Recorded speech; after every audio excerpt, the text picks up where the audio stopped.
Now, getting back to King Cabs, right, in Chester, because we've got a correspondent who has been good enough to contact us. So we'll talk about him. So one night, I associate this young lady who lived about 12 miles away.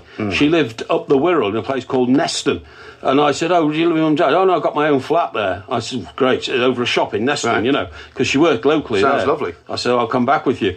So, anyway, unfortunately, she stitched me up because, obviously, I thought that it was going to be my lucky night. So I got in the cab all the way in Neston, you know, and... quite a long journey, that, as well. Yeah, it was quite a long journey. And I said... OK, and she said, oh, I'm sorry, I can't invite you in. My flatmate's with me, it'd be too... So you might have told me that... When so you went all the way to Neston to go back? Yeah, exactly. Yeah, but this is the talking to our friend who's the King Cab driver.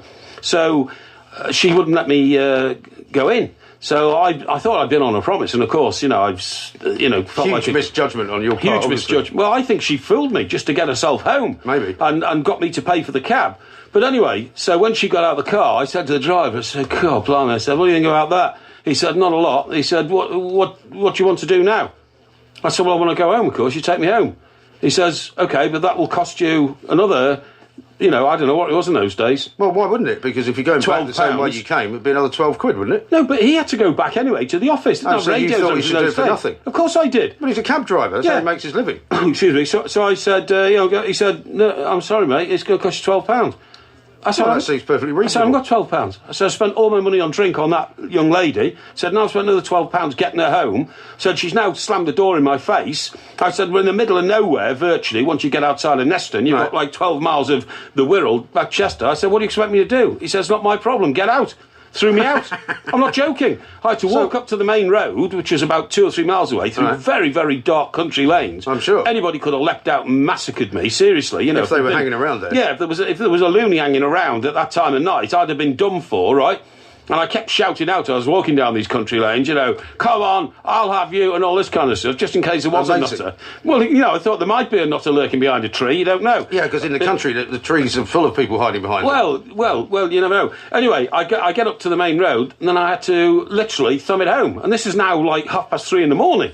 Very dangerous, you know, in those days. So how did you get home in the end, then? Well, some guy stopped in a 3-wheeler van, believe it or not. Well, were you hitchhiking? I was hitchhiking, yeah. That's sweet pathetic. hitchhiker. It's very dangerous at that time of night. Well, that's what I'm saying, you know, and some guy, he was a weirdo as well. Some weirdo, about 6'8", in a 3-wheeler van. He could hardly get in himself, sitting in the driving What a bizarre seat. story. Yeah. Did you ever see the woman again?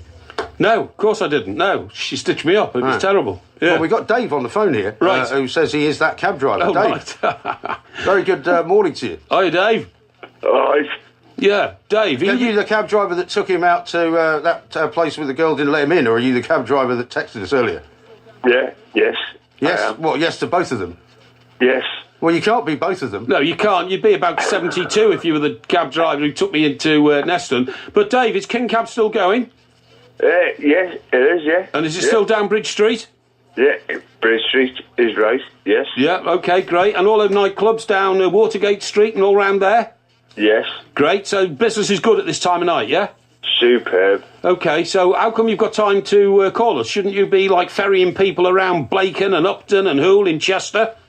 No, I'm retired now. Oh, you're retired, so you're not driving a cab? No. But you used to drive for King Cab, did you? Yeah. I've lost my left leg at the moment. You've lost your left leg? Where has it gone? So I can't do the clutch. Sorry, what's happened to your left leg? It got amputated.